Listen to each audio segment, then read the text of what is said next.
After Warner Bros. Has spent the past several years delivering nothing but terrible DC films, James Gunn's Superman really needed to make a statement. That this is the new DC and we're raising the bar for storytelling in this medium. Kind of like when Marvel's Iron Man came out and changed the entire genre. DC really needed that kind of home run here with this one, and I don't think they got it. The movie begins after Superman stopped a fictional country named Boravia from invading a smaller country it borders with. It's put him in the crosshairs of Lex Luthor, who was working with the Boravian government to take over that area. So Luthor begins a smear campaign to hurt Superman's reputation with the public, and creates his own metahuman to kill him in battle. James Gunn does a good job directing the movie for the most part. The action sequences are entertaining and well done, especially a scene where Superman and the Justice Gang fight a giant kaiju in Metropolis. Gunn tries to make the movie as earnest as possible, and you get plenty of scenes of Superman saving civilians and even a squirrel, but it's the writing that fails the movie. Gunn just couldn't help himself and overstuffed the film with comedy, or maybe I should say tried to, because most of the jokes don't land in my opinion. Too many times there's a serious moment happening in the movie when he throws in a joke that ruins the moment. There's a scene in Clark's apartment with Clark and Lois having an emotional conversation. Instead of letting it just be about the moment, the movie keeps showing us outside, in the background, that there's this giant monster attacking Metropolis, and the Justice Gang is fighting it without Superman. It goes from being a serious moment to a lame joke, because Clark and Lois just keep talking, ignoring the hero struggling to defeat the creature in the background. Instead of paying attention to what they're talking about, you're waiting for Clark to fly off and help, which he never does. Nothing in the film can be too dramatic or emotional. If it starts to get that way, that means there's about to be a joke. Jokes either start or end every scene in the movie. It's why this feels more like a Marvel film than a DC one. I half expected Nick Fury to show up in the post-credit scene. I was hoping Gunn would attempt to write and direct Superman with a different tone than his Marvel films. This didn't have to be deadly serious, but the movie shouldn't have been a farce either. Instead of being a movie, it feels like a mid-season episode of a television series. The costumes and coloring even make it feel like an episode of a CW show. There aren't any real introductions. As an audience, we're just dropped into the middle of a story that's already gone going. The movie starts with Superman crash landing in front of the Fortress of Solitude, after having just been beaten up by the hammer of Boravia, which is really just Luthor's Ultraman in a metal suit. And it's done in revenge for Superman stopping Boravia from invading another country. We aren't shown any of this, by the way. We're just told with text at the beginning of the movie. Showing Superman arriving on a battlefield and getting an entire army to back down would have been a cool way to open the movie. Why not actually show us that scene instead of just telling us about it? It feels like the kind of decision a TV show would make to save money. If you've seen the trailer, you know that Gunn gave Superman a super dog that acts as a sidekick, Krypto. And of course Gunn over-relies on the dog in the movie. Krypto shows up and gets in the way while Superman's trying to save people and fight. It's supposed to be funny, but it gets annoying really quickly. Krypto also saves Superman from death repeatedly in the movie. He saves him like at least 3 different times that I can think of. Honestly, what good is Superman if he needs a small dog to save him over and over again? What about the new Superman, David Corenswet? Well, unfortunately, Corenswet just underwhelms in the role. He felt just bland. For all the complaining people did about Henry Cavill's Superman being dour and whiny, Corenswet is just sad, upset, and complaining for most of the movie. And when he isn't doing that, he's getting beaten up and he needs a dog to rescue him.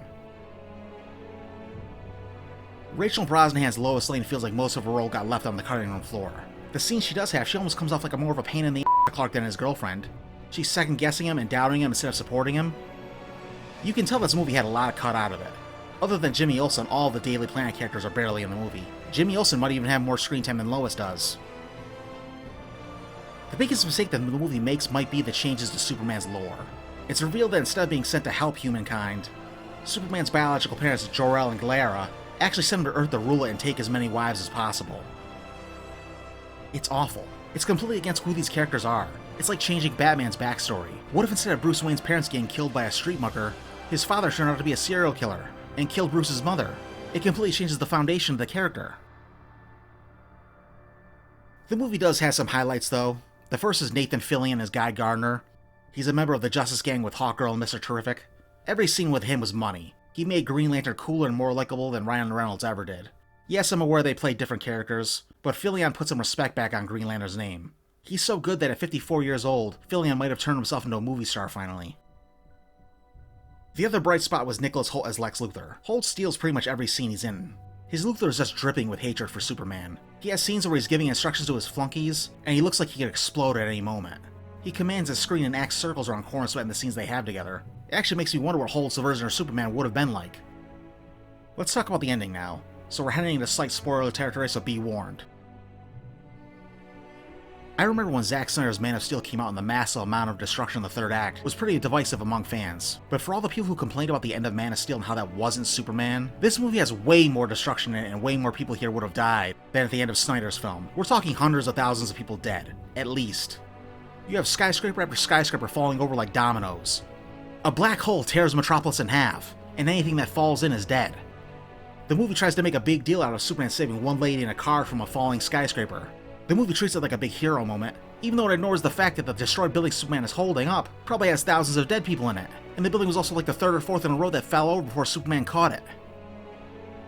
And remember all the people who complained about Superman snapping Zod's neck in Man of Steel? That Superman really wouldn't do that? He kills a bunch of people in this movie. Lex sends his henchmen to attack Superman. I think they're called the Reavers in the movie.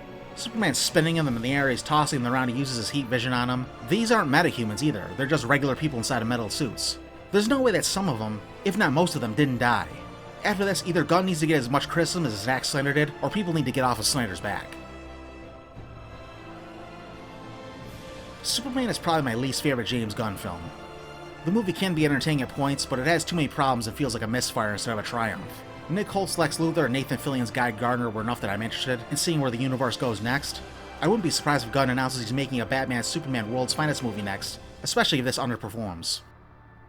But I think it would be better if Gunn hands over the directing reins in the future. When he was first announced as directing Superman, I didn't think his style made him the right fit for the character, and I think the movie proved me right. He should let someone else direct, while he steps back to focus on shaping the larger DC universe. Afterwards, if he still wants to write and direct, then have it be with characters like the Suicide Squad or Creature Commandos. Wacky and weird characters are his niche and what he feels more suited for.